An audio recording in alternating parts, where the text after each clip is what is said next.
this also saying next year government is going to sit down with the farmers to review policies to benefit the farmers and also make their work up to be appreciated more by. Right. Ago, have you been speaking to the farmers and fishermen that have gathered there today? What have they been saying? Do they have any concerns?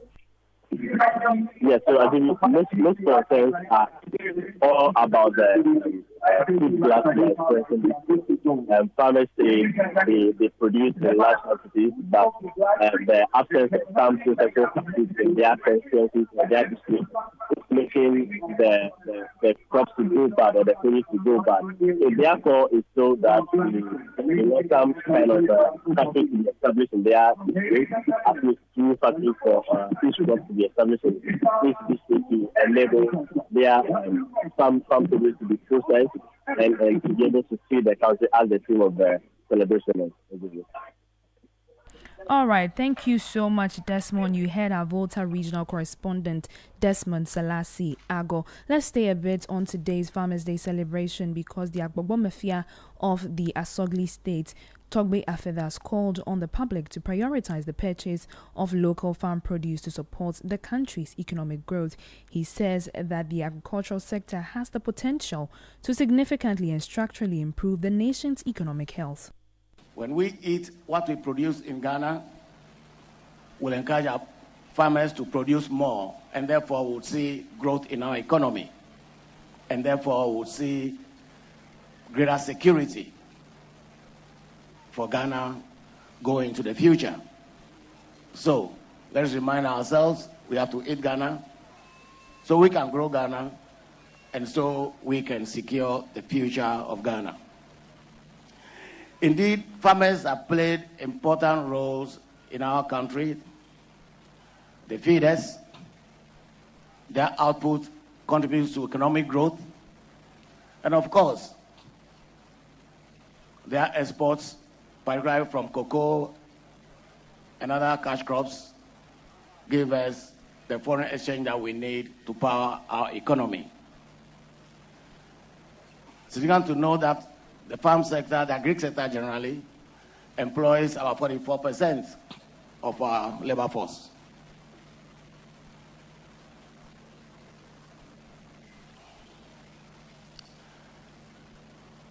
But of course, the agri sector faces a lot of challenges, which is why the inspirational aspect of this celebration is very important. Through this, we want to inspire our farmers to do more. Of course, government would also commit to doing more in that regard, while we citizens are expected to commit to eating Ghana so we can help to grow Ghana and help to secure the future of the motherland. You heard the Agbogbo Mafia of the Asogli State, Togbe Afeda the 14th, who spoke during the 41st National Farmers' Day celebrations. Let's go over the phone lines where Western Bureau Chief Akwesi Ejeanim has joined us with some updates. Hello, Akwesi, good afternoon. Good afternoon. How is the Farmers' Day celebration going in the Western region? Well, in the Western region, the regional celebration is actually taking place in the Hunter West municipality, exactly at Agonan Kwanta. But I decided to join the Efia Kwesiminti municipality celebration, which is taking place at a place they call Ekutufum Park. And over here, 13 farmers are being awarded today for their hard work in contributing to the food that we eat. And over here, I've also been talking to some of the award winners. In fact, the overall best farmer from Efia Kwanta, Efia Kwesiminti happens to be one Idrisu Fuseni. And his concern is basically for government to actually support farmers with farm implements, because for some of the things that they need, they have to go to Cape Coast when it comes to harvesting, for harvesters to actually come and harvest their product. And they even sometimes have to be in a queue before they will get this harvester to come down to Takrade, Efia Kwesiminti, specifically to help them with the harvesting. Again, they complain about the pollution of river bodies that they depend on as their raw water source for watering of their plants. They are saying that this water from these water sources are all polluted by the activities of Galamsey, and so they are also urging the government to keep up with the fight against illegal mining. One other concern I gathered from one poultry farmer is that this year they didn't invest so much in their poultry because they were waiting for the Nkokon Ketenkete policy of the government to actually bring them some of the poultry so that they can actually use that for their operations. But although the year is almost ending, they are yet to receive their share of the Nkokon Ketenkete. So they are calling on government to keep to its promise and ensure equity in the distribution of this Nkokon Ketenkete that must come to poultry farmers. Right. Thank you so much for your time. You heard our Western Bureau Chief Akwesi Eje Enim. Now, the General Agricultural Workers Union GAWU is urging government to prioritize the purchase of farm produce from farmers nationwide to prevent food glut. So far, government has released about 300 million Ghana cedis to the National Food Buffer Stock Company to procure surplus food crops from farmers. Speaking to Citi News, General Secretary of GAWU, Andrew Adokwe-Tego, encouraged government to use this year's Farmers' Day celebration to take decisive steps to mop up even more excess produce. When we encourage farmers to produce, definitely we must consume what they produce. There are two things we are recommending. One, government must, as a matter of urgency, buy the Ghana food we produce in Ghana for all the state institutions that government purchases for the prisons, the army, and also our senior high school free education program. That is one. And then we also advocated for Ghanaians to consume what we produce. We eat what we produce. So Ghanaians must eat made in Ghana, especially during this Christmas. And that has the potential to encourage farmers to produce more and to feed Ghana. He also reiterated GAWU's long-standing call for the establishment of the Ghana Agricultural Service as part of a permanent national institution dedicated to advancing agricultural development. We have the Ministry of Education, but to roll out policies and implement policies in the education service, there is the Ghana Education Service, which rolls out policy for the ministry. The same goes for the Ministry of Health. They also have the Ghana Health Services, and they are able to roll out policies and implement policy and monitor policy implementation. Very good efforts have been made, very good policies. We have Feed Ghana and the rest, and we are calling for a system of such to influence the implementation of policy in the agricultural sector. So that is why GAWU is calling for that. You heard the General Secretary of the General Agricultural Workers Union, Andrew Adokwe-Tego. Now, we're still giving you the regional feel of the 41st Farmers' Day celebration. Our Ashanti regional correspondent, Doris Lonta, joins us over the phone line. She's speaking from Asante Mampo in the Ashanti region. Hello, Doris. Can you hear me? Yes, I do. Right, Doris, what have the stakeholders that have gathered there today for the celebration been saying? I understand you spoke to the Asante Mampo Hima, who was present today. What has she been saying, her concerns? All right, so the Asante region is observing the 41st National Farmers Day in Asante Mampo. And in Asante Mampo, we have 7 municipalities coming together to celebrate this day, and the municipalities include Mampo, Petre, Mase, and then we have Fabri East, we have Petre South, Petre East, and Petre Central and Petre Kuma, who coming together to commemorate this day in Asante Mampo.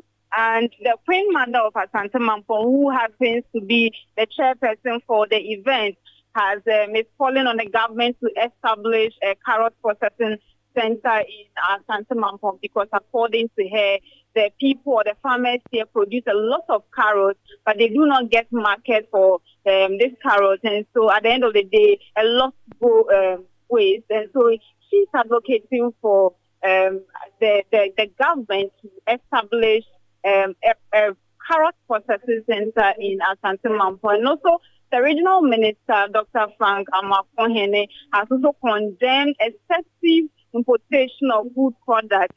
And he is saying that we should patronize what we have in the country, consume what we produce here to promote national economy. So that is what is happening here in Asante Mampo, where 7 municipalities have gathered to commemorate the 41st Regional Farmers Day in the Ashanti region.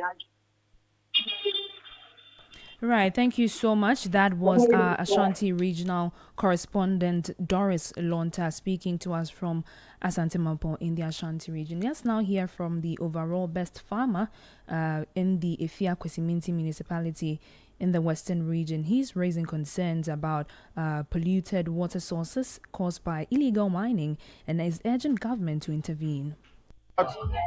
Now I have about 30 acres of maize, but you don't have tractor here. If you want tractor, unless you go to Cape Coast, from there to here, no, it's very, very, very expensive. So if you get tractor here, it will help us. It's very, very, you need it. You need tractor, and also farm food like fertilizers and all kind of agrochemicals. We want government to support us. You heard the overall best farmer for the Efia Kwesiminti municipality in the western region, Fusaini Idrisu. This is still the Citi Prime News. Still ahead, anti-corruption campaigner Edem Senanu rejects calls to scrap the office of the special prosecutor, describes majority stance as worrying. We'll be back with more details. Detailed news, unparalleled coverage. City News on 97.3 FM. This Christmas Eve, skip the ordinary and step into the extraordinary. Welcome to the Situation All White Party 2025, where the music never stops, the energy never drops, and the fun never ends. Celebrating grand style with great music, irresistible food, and an atmosphere that screams good vibes only. Date 24th December 2025. Venue Good Park near the Accra Mall. Time 8 p.m. till late. Dress code, it's an all-white affair. Get ready for electrifying live performances from Kofi Kinata, Perez Music, Inchin Chin Band, and DJ Mingle. Wear your best all-white fit. Bring your dancing shoes and let's light up the night together. Book your tables now. Call 0205-973-973 or 0558-973-973. It's Christmas Eve. Don't miss it. The Situation All White Party 2025 is powered by Channel 1 TV and 97.3 Citi FM, and it's proudly sponsored by EcoBank, Bethel Logistics, and Hallmark Cafe, and supported by Oswald Investments Limited.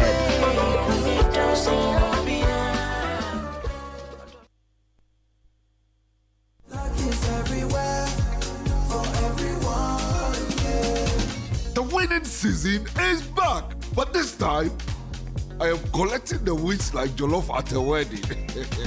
The luckiest season 3 is here. Your chance to flip your luck or maybe your bank accounts too. 2 easy ways to join. Dial *712#. Hit 1 to buy for you or 2 to gift a friend. Feeling lucky? Pick 1 for a random number or hit 2 to choose your own. Pay with mobile money. Done. You're in. Or go to theluckiestafrica.com, click community tickets, choose your number, or let the system do so for you. You can buy a ticket for your boo or your favorite barber. Pay with Momo or card if you're abroad. 1 ticket could turn your 1 Ghana cedi into 500 times more, and the whole community could win 10 times over. Dial *712# or log on. Let's get lucky together, because luck is everywhere. Play responsibly, not for persons under 18 years. This promotion is regulated by the NLA on the Caritas platform. City Prime News at 12 midday. Updates you on all the running stories and connects you to the newsmakers. You're welcome back to the Citi Prime News. Now, Executive Director of Africa Education Watch, Kofi Asare, says early findings from an ongoing survey with teachers point to a combination of internal and external factors behind the sharp decline in Ghana's 2025 WASSCE performance. According to him, teachers identified both student preparation, stricter invigilation, fewer examination leaks, and more difficult questions as the major contributors to the drop in grades. Speaking on Channel 1 TV's Breakfast Daily, Kofi Asare describes the emerging results as disturbing. At the same time, we have started conducting various researches. We are doing two different researches. First, we are undertaking a survey of all senior high school teachers. This morning, I just went onto the dashboard to realize that so far we have 648 senior high school teachers responding so far about what the top 4 likely causes of what happened. About 81% of the teachers believe that one of the top 4 is poor student preparation toward examination. 46% of the teachers believe that one of the top 4 is strict invigilation and supervision. And then we have 31% of the teachers believing that one of the top 4 is no questions and answer leakage. You heard Executive Director for Africa Education Watch, Kofi Asare. Meanwhile, Head of Public Relations at the West African Examination Council, WAEC, John Kapi, has raised concern over the increasing use of pidgin and social media language in students' WASI scripts, warning that the trend is undermining candidates' performance in English language. If you look at the English report that came out, for example, the chief examiner indicates that there was a lot of pidgin in what the candidates wrote, and they termed something social media language or jargon. You know, there are things that we probably would use when we are on, let's say, WhatsApp, some abbreviations that we use, but we understand each other very well. That is not formal. So it looks as if especially for the English paper, some of them actually could not use standard language. The language was substandard. They could not spell some words very well. They could not also use the standard language to write their essays. These are some of the challenges that they have. So I would say that we would have to look at it holistically from the home, from the children themselves and the way they warm themselves up to the examinations. We also look at the school system and whether indeed there is enough supervision to enable the children sit up and learn. That was Head of Public Relations at the West African Examination Council, WAEC, John Kapi. Away from that, co-chair of the Citizens Movement Against Corruption, Edem Senanu, has asserted that the Office of the Special Prosecutor, OSP, has been highly active despite the numerous challenges they encountered in its formative years. His remarks come in the wake of calls by the majority in Parliament on Wednesday for the OSP to be scrapped over alleged underperformance. Speaking to Citi News, Edem Senanu rejected that narrative, insisting that the claims being propagated by critics do not reflect the reality on the ground. I think that's without a doubt. Anyone who's been following the updates which we crafted into the law, each time they've had something to say, substantive. And perhaps it's important to remember that the first couple of years they had, I think, 3 secondary staff apart from the SP and deputy. So not until 2022 they have their own kind of building, and then it was to the end of 2023, last quarter of 2023, that they were giving the funding to get sufficient human capital. So they got 249 people last quarter of 2023. So really, that office substantively has been functional from January 2024. And yet they've done a lot of work. I mean, just go to their website. I think they have 7 convictions. It's over 5 billion. And the narrative being sold is far from the facts on the ground. So it's been extremely active. You had co-chair of the Citizens Movement Against Corruption, Edem Senanu. Now, the Ministry of Health has raised serious concern over the country's low HIV/AIDS treatment coverage, warning that the gap threatens Ghana's progress towards controlling the epidemic. According to Ghana's 2024 national HIV estimates, 15,290 new HIV infections and over 12,000 AIDS-related deaths were recorded. Health Minister Kwabena Mintah Akanda noted that despite the above records, only 47.5% of adults and 35.8% of children living with HIV are currently receiving treatment. Our 2024 national estimates reveal both impressive progress and serious challenges. Ghana has approximately 334,721 people living with HIV, including over 18,000 children under age 15. Adult prevalence stands at 1.49%, with 15,290 new infections and 12,614 AIDS-related deaths recorded last year. Encouragingly, virus suppression among those on treatment has reached 90%. Prevention of mother-to-child transmission stands at 99.3%, nearly universal. He stressed the need for the country to confront existing inequalities and work towards expanding access to HIV/AIDS treatment services. Ghana's progress towards the UN AIDS 95 is as follows. 68% of people living with HIV know their status. 69% of those diagnosed are on treatment, and 90% of those on treatment are virally suppressed. The most urgent gap is treatment enrollment. More than 160,000 people living with or diagnosed with HIV remains untreated. Closing this gap is critical if Ghana is to achieve the 2030 goal of ending AIDS as a public health threat. You heard Health Minister Kwabena Minta Akando. Experts are warning that Ghana's informal sector needs urgent policy attention, saying the country still struggles to measure productivity and properly regulates the millions of people who work in it. Multiple reports show that about 92% of businesses in Ghana operate informally, contributing roughly 27% of GDP. Speaking on the Citi Breakfast Show, a senior research fellow at the University of Cape Coast, Dr. Owusu Boampong, highlighted the challenges in capturing productivity in the sector.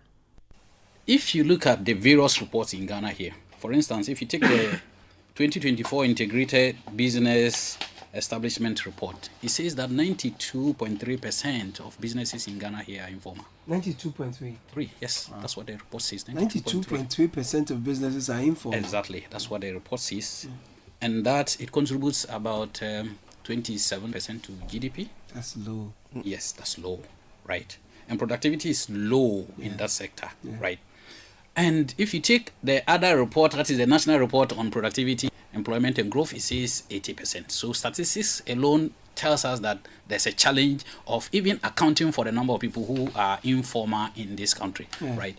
But be as it may, the informal economy is very, very important. Caleb, can you just imagine that economy is made up of more than 80% informal? And for all these years, we have not been able to solve the problem. An associate professor at the University of Ghana, you had senior research fellow at the University of Cape Coast, Dr. Owusu Boampong. Now, motorists plying the Nsawam Road have been asked to brace for a major diversion this weekend. The Achimota Neoplan Pokwase stretch of the N6 will be closed to Nsawam-bound traffic from 10 p.m. on Saturday, December 6 to 10 a.m. on Sunday, December 7, 2025. The closure will enable asphalt works on the Ofankor White House section of the rehabilitation project. Drivers will be diverted onto the service road and urged to follow all directional signs. Here's Chief Resident Engineer on the Ofankor Road project, Kwabena Bempong, speaking on the planned diversion.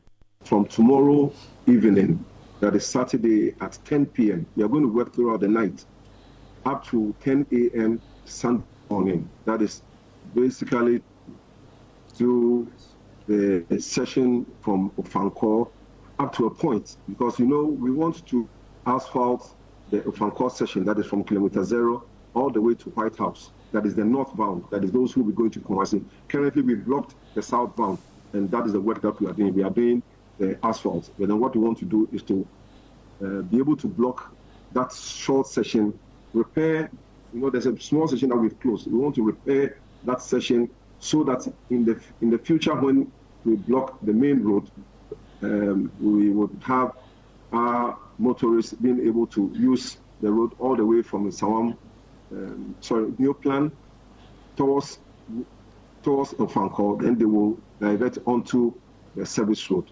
So this is what we intend doing. You had Chief Resident Engineer on the Ofankon Sawim Road Project, Kwabena Bimpon. And that will be all for this edition of the Citi Prime News, which has been live from our studio in Accra. Log on to citynewsroom.com for more stories. I am Ejubi Wiafe Akinti. Many thanks for listening. Citi News. We speak first. Reach our hotline on 0302 224959 and get interactive on Facebook, Citi 97.3 FM, and on Twitter at Citi 973. Citi 97.3 Accra.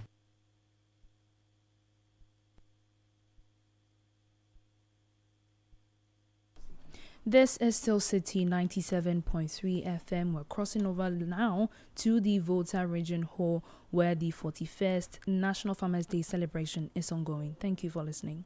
To honor him today by putting him as the chairman of this great event. I've been to Volta Region several times since my inauguration as president, and I have assured the people of the Volta Region that as long as I remain president and the NDC remains in power, we will make